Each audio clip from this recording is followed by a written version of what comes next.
서울의 한 아파트 단지. 15년 전 어느 무더운 여름밤, 갑자기 하늘을 가르는 불길이 치솟았다. 10살 은호는 부모님이 출장 간 사이 혼자 집을 지키고 있었다. 갑작스러운 화재에 놀라 잠에서 깨어난 은호는 연기 냄새를 맡았다. 순간 공포에 질린 채 문으로 달려갔지만 이미 뜨거운 불길이 문을 가로막고 있었다. 같은 시각 소방관 강민우는 9살 딸 지훈을 안고 9층에서 계단을 통해 필사적으로 내려오고 있었다. 연기가 자욱한 계단을 내려오며 강민우는 딸을 꼭 안은 채 한 걸음 한 걸음 조심스럽게 발을 내딛었다. 아빠, 무서워요. 지훈이 떨리는 목소리로 말했다. 괜찮아. 아빠가 지켜줄게. 강민우는 딸을 안심시키며 계속해서 내려갔다. 3층까지 내려왔을 때 갑자기 어디선가 소년을 살려달라는 울부짖음이 들려왔다. 강민우는 순간 멈칫했다. 그의 가슴이 쿵쾅거렸다. 누군가를 구해야 한다는 사명감과 딸을 지켜야 한다는 책임감 사이에서 그는 잠시 망설였다. 지훈아, 아빠가 누군가를 구하고 올게. 여기서 꼭 기다리고 있어. 강민우는 지훈을 안전한 곳에 내려놓았다. 아빠, 가지 마세요. 지훈이 울며 매달렸다. 금방 돌아올게. 약속해. 강민우는 딸의 머리를 쓰다듬고는 다시 3층으로 뛰어올랐다. 3층에 도착한 강민우는 연기 속에서 필사적으로 소리의 근원을 찾았다. 마침내 그는 장롱에 깔려있는 소년을 발견했다. 은호였다. 괜찮아.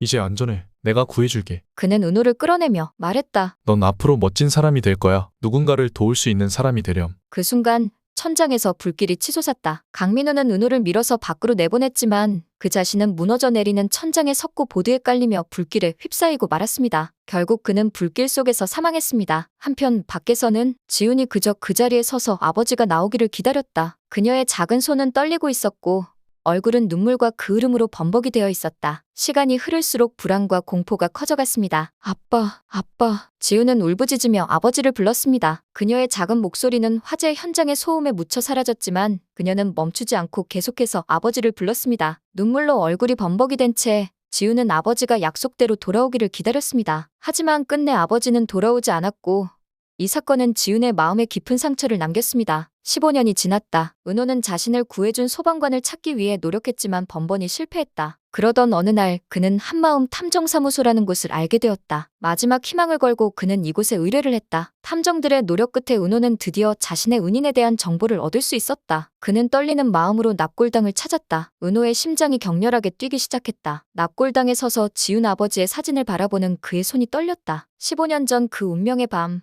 자신을 구해준 소방관이 바로 지훈의 아버지였다는 사실이 그를 압도했다. 어떻게 이럴 수가? 은호는 중얼거렸다. 그의 머릿속에서는 과거와 현재가 뒤엉켰다. 불길 속에서 자신을 구해낸 영웅적인 소방관의 모습과 매일 마주치는 지훈의 얼굴이 겹쳐졌다. 지훈이 매일 밤 악몽에 시달리는 원인이 자신 때문이라는 것을 느낀 은호는 무릎을 꿇고 오열했다. 그날 저녁 은호는 떨리는 손으로 지훈을 불렀다. 지훈 씨, 잠깐 시간 있으세요? 지훈은 미소 지으며 다가왔다. 네, 무슨 일이에요? 은호는 깊은 숨을 내쉬었다. 이제 돌이킬 수 없는 순간이 왔다. 사실 제가 당신 아버님께 큰 은혜를 입었습니다. 지훈의 표정이 굳어졌다. 무슨 말씀이세요? 15년 전 그 화재에서 아버님께서 저를 구해주셨어요. 그리고 대신 목숨을 잃으셨습니다. 지훈의 눈에서 눈물이 흘러내렸다. 그녀의 몸이 떨리기 시작했다. 그게 무슨 말이에요? 아빠가 당신 때문에? 은호는 고개를 숙였다. 정말 죄송합니다. 저는 그동안 몰랐어요. 알았더라면 진작 찾아뵙고 감사 인사를 드렸을 텐데. 지훈은 뒤로 물러섰다. 그녀의 눈에는 분노와 슬픔,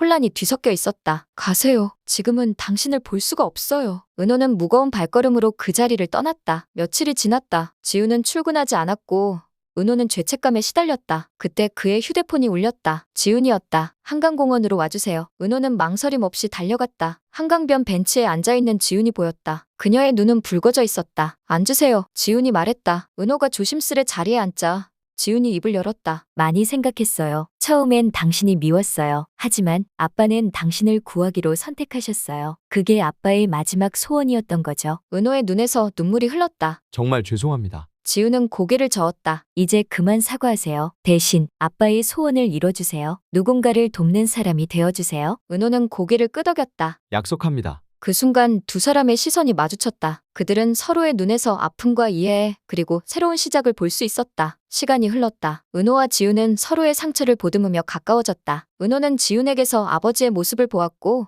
지훈은 은호에게서 아버지의 유산을 발견했다. 어느 밤 그들은 다시 한강공원 벤치에 앉아 있었다. 은호가 조용히 말했다. 지훈 씨, 제가 당신 아버님의 은혜를 갚을 수 있을까요? 지훈은 미소 지으며 대답했다. 이미 갚고 있어요. 당신이 지금 이렇게 훌륭한 사람으로 살아가고 있잖아요. 은호는 지훈의 손을 꼭 잡았다. 그 순간 하늘에서 별 하나가 유난히 밝게 빛났다. 마치 지훈의 아버지가 그들을 축복하는 것 같았다. 구독과 좋아요는 콘텐츠 제작에 힘이 됩니다.